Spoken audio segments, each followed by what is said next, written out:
Have you ever wondered how a piece of fabric thinner than your winter jacket can stop a bullet flying at hundreds of miles an hour? It sounds impossible. Bullets tear through wood. They punch holes in car doors.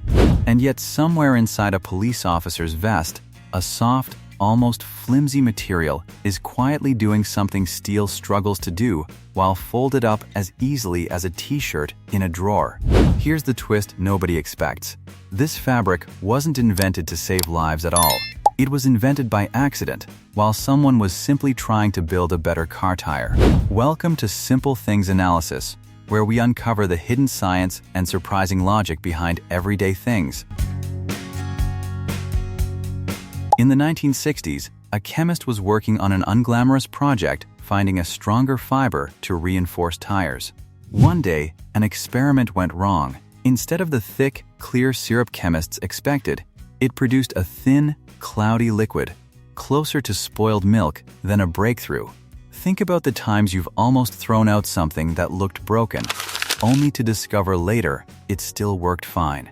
That's this exact moment, except what nearly got poured down the drain became one of the strongest fibers ever created. And here's something most people get wrong without realizing it. The famous name for this material isn't even its real name. Kevlar is a brand, not the material itself, a bit like how people ask for a cola and hand them any soft drink. Regardless of the actual company that makes it, the real material is called aramid. Every Kevlar is an aramid, but not every aramid is Kevlar. Here's the part almost nobody thinks about. Most fibers are built from long chains of molecules, and normally those chains are a tangled mess. Imagine a drawer full of phone chargers, all knotted together with no order at all. This new fiber was different. Its molecular chains lined up in neat, straight rows, like people standing in a queue instead of pushing through a crowd. That orderly lineup is exactly why it turned out so strong. Wait, it gets even stranger. This material doesn't rely on one giant, unbreakable bond, the way steel does. It relies on billions of small, weak connections holding onto each other at once.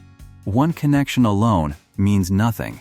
Billions together become almost impossible to tear apart the same way a single thread snaps easily. But a rope made of thousands of threads can pull a truck. Weight for weight, this fiber ends up roughly 5 times stronger than steel. Now here's the moment that turned this fabric from a lab curiosity into something the world actually trusted, and it started with a man nobody believed. In the 1970s, a salesman named Richard Davis was trying to convince police departments to wear his vest. He'd show them the fabric, he'd explain the science, and every single time, he got the same look, polite nodding, followed by silence. Nobody was going to bet their life on something that felt like a windbreaker. So one afternoon, in front of a group of officers who had already made up their minds, Davis stopped talking. He put the vest on under his shirt. He took out a loaded gun, and he pointed it at his own chest. For a moment, nobody in that room moved. Someone probably told him to stop. He didn't. He pulled the trigger. The sound cracked through the room, and Davis staggered back half a step, one hand pressed to his chest. Then, he straightened up.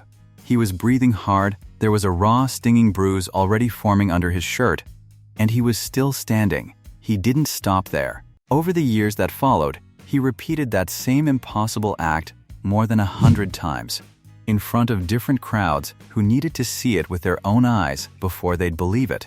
That single decision, betting his own body on a fabric most people had never heard of, is the reason police vests exist the way they do today.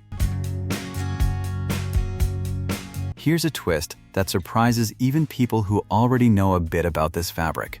A vest that stops a bullet does not reliably stop a knife. That sounds backwards, since a bullet seems far more dangerous, but a bullet is blunt and relies on speed spreading across the weave. A thin blade doesn't need to break any fibers, it can simply slip through the tiny gaps. The way a sewing needle slides through your shirt without tearing it. Body armor also comes in different protection levels. Rated for different threats, a vest built to stop a handgun round isn't rated to stop a high-powered rifle round. For that, the fabric needs a hard ceramic or steel plate behind it. And even when a bullet is stopped completely, the wearer can still end up bruised or with cracked ribs. Because stopping the bullet isn't the same as stopping the force behind it. Years of sunlight also slowly weaken the fibers. The same way a garden hose left outside all summer eventually turns brittle.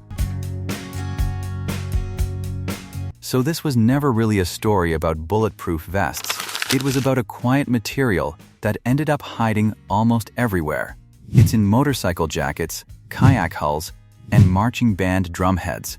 It's inside some loudspeakers, since it can move air fast and stop dead the instant sound does. The chemist behind it, Stephanie Kwolek, didn't personally profit from the discovery the patent rights belonged to her employer, but she lived to see her overlooked mistake in a lab quietly protecting thousands of people who never knew her name. The next time you see a police vest, a kayak on the water, or even a pair of work gloves, you'll probably see it differently as a quiet accident that was never supposed to happen, kept alive only because someone was curious enough to say, "Let's just try it." If you enjoy discovering the hidden logic behind everyday things, subscribe to Simple Things Analysis.